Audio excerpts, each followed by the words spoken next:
ថ្ងៃគេកើគេសោញសប្បាយថ្ងៃខ្ញុំកើមិនដេចលឺសំឡេងយំស្ដាប់បទថ្មីមិនទាន់ចេញលក់តាមរយៈវិទ្យុ Town FM ប្រាប់ការពិតអូននឹងមានបងជាប្តីអូននឹងដែលបងអាណិតតែអូនយំព្រោះអូនខូចចិត្តរៀបការនឹងបងអូនប្រាប់ថាមិនបានស្រឡាញ់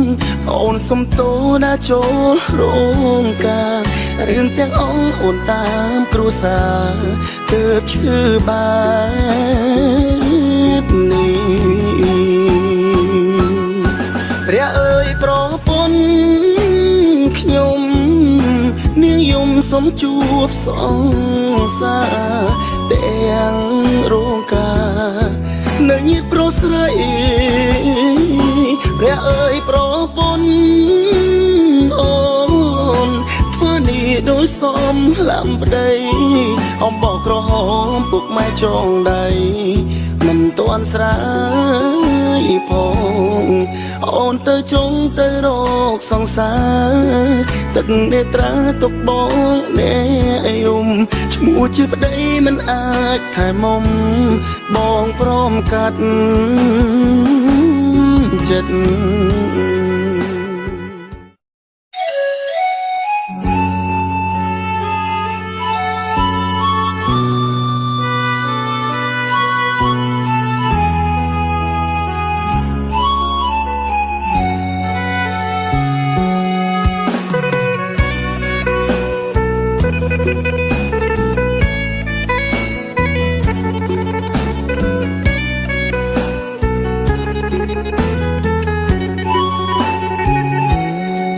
ថ្ងៃគេកើគេសោញសប្បា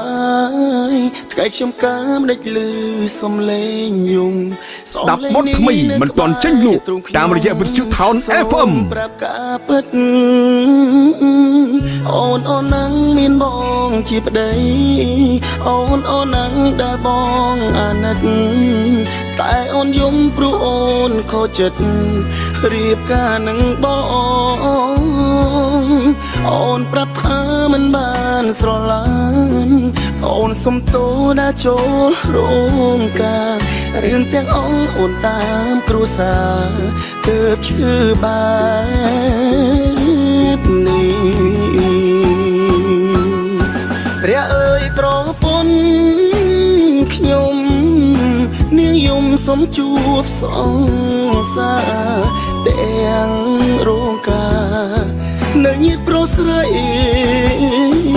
ព្រះអើយប្រពន្ធអូនធ្វើនេះដោយសមលំប្តីអំបោះក្រហមពុកម៉ែចងដៃមិនទាន់ស្រាយផងអូនទៅចុងទៅរកសង្សារទឹកនេត្រាទុកបងអ្នកយំឈ្មោះជាប្តីមិនអាចថែមុំបងព្រមកាត់ចិត្ត